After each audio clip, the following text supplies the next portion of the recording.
Hi, I'm Mick Sadler, and this is the ongoing quest of a low-cost macro setup. And here we have the bracket that I bought off of eBay for £13, about $20. And on each end of these, just to summarise, I bought this, and these are flexible arms, each with a cold shoe on the top. But I found that the normal flash was much too heavy and would bring these down. So we found a flash. I did have a flash. It's a Minolta 118, and that only takes 2 AA batteries. And I tried that on with my wireless trigger, because you will need a sort of wireless trigger on each head. And while we're at that, these old flashes, don't ever fix them directly to your camera, because some have high voltage. You should probably also check on your wireless trigger that it's not going to damage your wireless trigger. I'm not too bothered about that, and I'm going to just give them a try.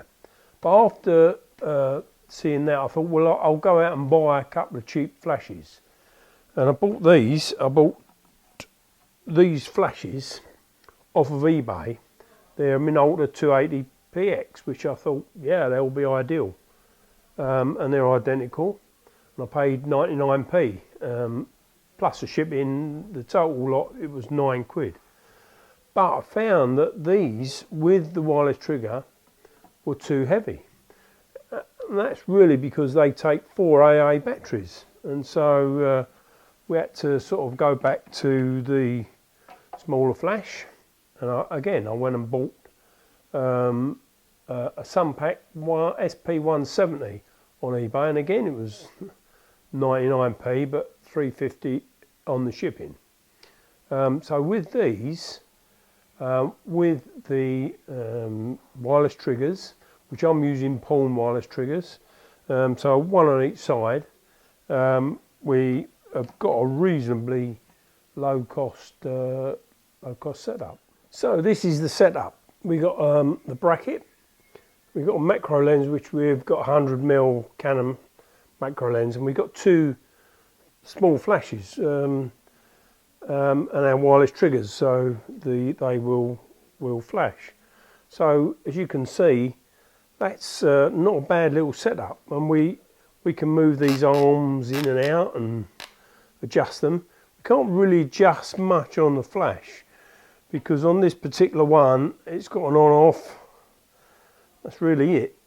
So that's the Minolta 118 X, and this one is the Sunpack, and again, that's just got an on and an off. So, but obviously we can arrange these and move these farther away or closer up. We'll see what we get. And I'm going to take this out and do some shots, and we're going to look at them, and we've got to process them in Lightroom. With this sort of setup, it's sort of fairly unique. We've got one coming from the side, and I've done a few tests with that.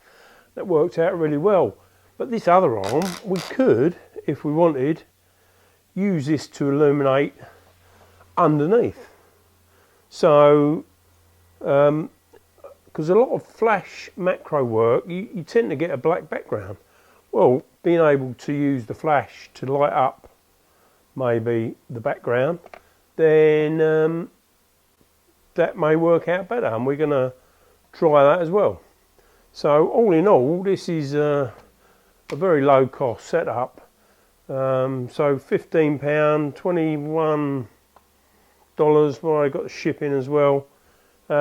But we're going to give this a go and give this a test out and see what we can get. I think it should work out fine.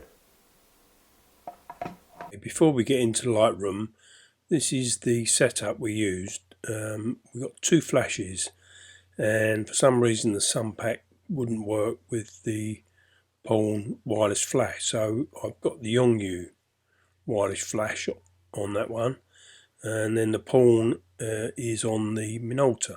And on top of the camera, we've got Yongnuo wireless trigger, and then the Pawn on top. but all seemed to flash and work okay. So there you go. So we're into the Lightroom now, and the first shot we took, we decided we've got a 250th of a second, which is the camera flash sync speed. We chose f11 at ISO 100, and you can see from the picture it's much too bright.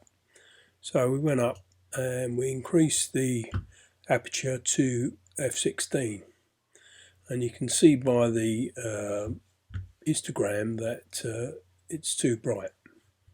So again, we reduced the aperture to f22, and again that's looking a lot better. And we got another one there at f22. At this stage we're 130 millimeters away from the subject with the lens, and the flashes are 170 millimeters away, and so we decided to move the flashes away, further away, and then we took them to about 300 millimeters, and this is the result we got at f22. We're back down to f16, which looks a lot better, albeit maybe a touch dark. We're at f11. Again, that's too light, so f11, yeah. So then we come on to f14, which we chose as our exposure.